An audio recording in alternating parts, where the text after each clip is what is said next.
Put it on your chin. Chin. रुको रुको रुको रुको रुको, क्यों? इस कमेंट को थोड़ा गौर से पढ़ना। मैं इसलिए नहीं कह रही हूँ कि इसमें मेरी तारीफ लिखी गई है, ये तस्लीम के अल्फाज नहीं हैं। अल्लाह ताला ने तस्लीम के दिलो दिमाग में मेरे लिए ये अल्फाज डाले ताकि मेरी हिम्मत अफजाइश हो। और कहते हैं ना कि अल्लाह से जब ताल्लुक़ मज़बूत होना तो हाथ उठाकर भी दुआ मांगने की ज़रूरत नहीं होती। अल्लाह बस दिलों की बातें ही सुन लेते हैं और वही बातों पर अल्लाह कुन कह देते हैं। तो वीडियो लास्ट तक ज़रूर देखना, अगर नहीं देखा तो आपका नुकसान है, क्योंकि इस वीडियो में आपको बताने वाली हूँ कि अल्लाह से दुआ कैसी मांगी जाती है और उसे कैसे कबूल करवाया जाता है। अस्सलाम वालेकुम everyone, welcome back to my channel. Zindagi Gulzar है जी, अल्हम्दुलिल्लाह अल्हम्दुलिल्लाह ज़िंदगी गुलजार है। इस बात का यकीन कीजिए आप, अगर आप सच में अल्लाह की नेमतों को देखना शुरू कर देंगे ना तो आपकी ज़िंदगी भी आप सबको गुलजार ही नज़र आएगी। ऐसा किसी का भी नसीब नहीं है जिसमें अल्लाह ताला ने कांटे भरे हों। अगर कांटे हो भी ना तो समझना कि आप एक फूल हो, ठीक है। तो प्लीज़ प्लीज़ मायूस होना छोड़ दीजिए। आज मैं आप सबको फिर से साबित करूँगी कि अल्लाह पर जब हम यकीन रखते हैं तो किस तरह से अल्लाह अपनी मदद पहुंचाते हैं। मैं यहाँ पर फिर से कहूँगी कि वीडियो लास्ट तक ज़रूर देखना, अगर नहीं देखा तो आपका नुकसान है, क्योंकि इस वीडियो में मैं आपको बताऊँगी कि किस तरह से दुआ मांगी जाए, किस तरह से अपनी दुआओं में वो ताकत लाई जाए, वो असर लाया जाए कि वो कबूल हो जाए और अल्लाह हमारी हर दुआ पर कुन फ़यकुन कह दे। तो वीडियो लास्ट तक ज़रूर देखना। तो कुछ दिनों से मैं परेशान थी और थोड़ी सी मायूसी मेरे ऊपर आ गई थी और एक तरह से समझे कि यूट्यूब को लेकर ही मैं थोड़ी सी फ़िक्रमंद थी, परेशान थी, क्योंकि व्यूज़ इतने ज़्यादा नहीं आ रहे हैं। मेहनत बहुत कर रही हूँ और मुझे सख्त ज़रूरत है यूट्यूब पर कामयाब होने की। तो मैं कुछ दिनों से व्लॉग्स भी नहीं बना रही थी और मैं अपने आप को वक्त दे रही थी। और इस बीच में ना मैंने अल्लाह से वाकई में सिर्फ़ एक ही बार मैंने दुआ की। तो अल्लाह से मैंने बस कुछ बातें की, समझिए कि बस 1-2 दिन पहले ही और फजर के वक्त ही मैंने कुछ ऐसी बातें की। अल्लाह से मैं बहुत बात करती हूँ भाई, अल्लाह से मेरे मेरे अल्लाह से मैं शायद ही दुआएं कम हैं वो और बातें बहुत ज़्यादा है। तो बहुत ज़्यादा बातें करती हूँ और अल्लाह ताला उसी वक्त मेरे दिलो दिमाग में बहुत सारी बातें डाल भी देते हैं जो मेरी हिम्मत भी बनते हैं, कभी कभार मेरे सवालों का जवाब भी बन जाते हैं।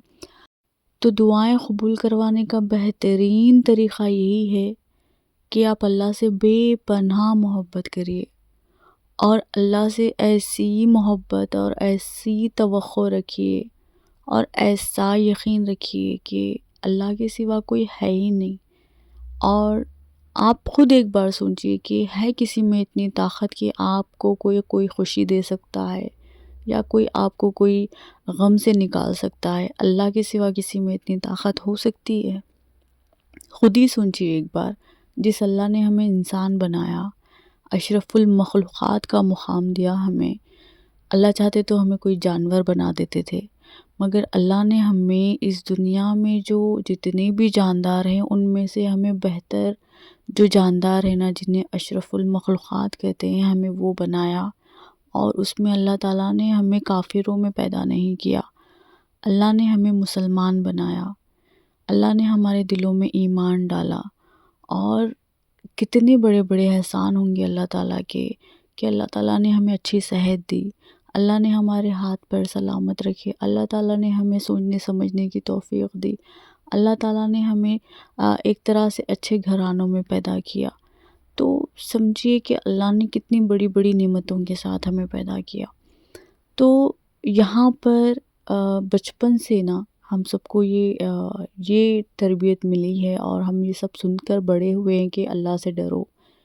मैं दिल से बोलती हूँ कि अल्लाह से मत डरो और मैं मेरी औलाद को कभी ये तरबियत नहीं दूँगी और ये अल्फाज कभी इस्तेमाल नहीं करूँगी कि अल्लाह से डरो।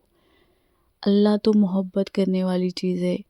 अल्लाह क्या, डरने के लिए सिर्फ़ एक ही चीज़ होती है कि हम अपने नफ्स से डरें, हम हमारे उन आमाल से डरे जिनकी वजह से अल्लाह नाराज़ होते हैं। تو میں آپ کو آسان زبان میں سمجھاتی ہوں کہ اللہ سے محبت کیسے کریں، اللہ سے باتیں کیسے کریں، اللہ کے قریب کیسے ہوں۔ تو مثال کے طور پر آپ کو سمجھاؤں گی کہ ہمارا کوئی ایسا پکا دوست ہے جو بیسٹ فرینڈ ہے، جو بچپن سے ہمارا دوست ہے، اور جب بھی ہم اس سے ملتے ہیں تو آپ خود ایک بار بس سوچ لیجئے کہ آپ جب اپنے دوستوں کے ساتھ ہوتے ہیں تو بس آپ وہی دنیا میں ہوتے ہیں، ان کے ساتھ ہی ہوتے ہیں، آپ کا دل دماغ کہیں اور نہیں ہوتا، اور آپ بہت خوش ہوتے ہیں، آپ بے چین ہوتے ہیں اپنے دوستوں سے ملنے کے لیے۔ اگر 1 2 دن یا 3 دن یا 1 ہفتہ اگر بات نہ ہو تو آپ کو یاد آتی ہے اسے، کہ اس سے بات کرنا ہے، کیا ہوا ہوگا، فکر ہوتی ہے، ساری چیزیں ہوتی ہیں نا۔ تو اللہ سے نا اس سے بھی زیادہ لگاؤ رکھیے، اور وہ لگاؤ کیسے پیدا ہوگا آپ کے اندر؟ آپ کو تھوڑی محنت کرنی پڑے گی، آپ کو کچھ دن، آپ کو کچھ مہینے، آپ کو زبردستی اپنے آپ کو نمازوں کی طرف لانا ہوگا، زبردستی تہجد کی طرف لانا ہوگا، آپ کو زبردستی اپنے آپ کو مطلب ذکر میں مشغول کرنا ہوگا، شکر ادا کرنا ہوگا، آپ کو کچھ دن مایوسی چھوڑنی ہوگی۔ تو یہ ساری چیزوں سے نا اللہ کی محبت حاصل ہوتی ہے، اور ہمیں محنت کرنی پڑتی ہے۔ ایسا نہیں ہے کہ سستی محبت ہے، بے ایسے ہی کہیں مل جائے گی، نہیں۔ اللہ کی محبت آپ کو ملے گی، اور پھر جب آپ کو اللہ سے محبت ہو جائے اور اللہ آپ سے محبت کرنے لگے نا، تو وہ نشانیاں ظاہر ہوتی ہیں آپ کے اوپر۔ آپ کسی بھی غم میں، کسی بھی پریشانی میں، کسی بھی سچویشن میں آپ پرسکون رہیں گے، اور اللہ آپ کو سکون کی نیند عطا کریں گے۔ آپ کھانا تھوڑا بھی کھائیں گے تو بھی آپ کا پیٹ بھر جائے گا۔ پتہ ہے آپ کو یہ چیزیں ہوتی ہے۔ جب اللہ کسی سے راضی ہوتا ہے نا تو اللہ اسے 3 چیزیں دیتے ہیں۔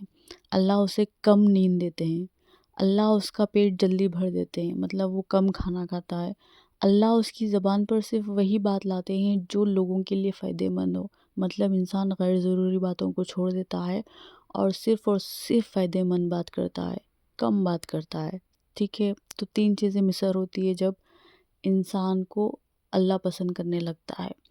تو بندہ ہر حال میں عبادتوں میں مشغول رہتا، خاص طور پر وہ راتوں کی عبادتیں زیادہ کرتا ہے۔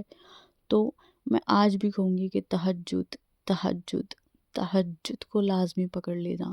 اور میں یہ کرتی ہوں، میں اپنے بارے میں بولوں گی کہ میں بہت کم میں ہاتھ اٹھاتی ہوں۔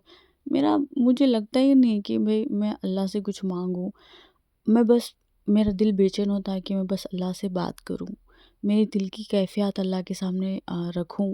اللہ تو بہتر جانتے ہیں میرے دل میں کیا چھپا ہوا ہے، بٹ پھر بھی میں اللہ سے سب کچھ کہتی ہوں، اور کئی بار میرے پاس الفاظ بھی نہیں ہوتے اور میں بس خاموشی سے بیٹھ جاتی ہوں کہ اللہ بس سمجھ لینا، اللہ آپ کو تو سب کچھ معلوم ہے میرے دل میں کیا چل رہا ہے، بس مجھے اس الجھن سے نکالنا، بس میرے دل میں کچھ ایسا ڈال دینا کہ میرے اندر ہمت آ جائے، میں خوش ہو جاؤں۔ یا کئی بار ایسا ہوتا ہے کہ میرا موڈ چڑچڑ ایسا اریٹیٹ ہونے لگتی ہوں، تب بھی میں دعا کرتی ہوں کہ اللہ میں بہت اریٹیٹ ہو رہی ہوں، مجھے سکون دے، اللہ کچھ ایسا میرے سامنے لا دے کہ میں خوش ہو جاؤں۔ تو ہر چھوٹی چیز میں دعا کرتی ہوں، ہر چھوٹی چیز میں اللہ پکارتی ہوں۔ تو اس طرح سے نا اللہ آپ کے قریب ہوتے ہیں اور آپ اللہ کے قریب ہوتے ہو، اور ایسا جب رشتہ جڑ جاتا ہے نا تب آپ کو ضرورت ہی نہیں ہے ہاتھ اٹھانے کی۔ میں تو یہی کہتی ہوں کہ ضرورت بھی نہیں پڑتی ہے، پتہ ہے آپ کو، بس آپ کے دل میں کوئی بات آ جائے اور اللہ وہ قبول کرتے بھی ہے، آپ کے سامنے وہ چیزیں لاتے بھی ہیں، آپ کی پریشانیوں کو بھی دور کرتے ہیں، آپ کو اپنے رحمت کے سائے میں گھیر لیتے ہیں، پتہ ہے آپ کو۔ تو اللہ سے محبت کریے، اللہ سے ڈرنے کی ضرورت نہیں ہے۔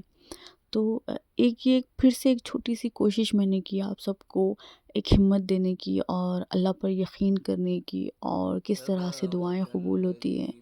تو یہ تھا ایک چھوٹا سا، پھر سے ایک چھوٹا سا ویڈیو آپ سب کے لیے، اور یہ ہے سورہ ملک جو میری رات کا روٹین ہے، اور آپ سب سے بھی گزارش ہے کہ ہر رات سورہ ملک پڑھ کر سونے کی کوشش کریے گا، اور پوری کوشش کرنا کہ اپنے آپ کو اللہ کے قریب رکھیں، اور مایوس مت ہونا، انشاءاللہ سب کی دعائیں قبول ہوں گی، اللہ تعالیٰ سب کے نصیب میں بہتر سے بہتر ہی کرنے والا ہے۔ تو ملتے ہیں نیکسٹ ویڈیو میں، تب تک کے لیے اللہ حافظ۔ الرحمن من تفاوت فارجع البصر هل ترى من فطور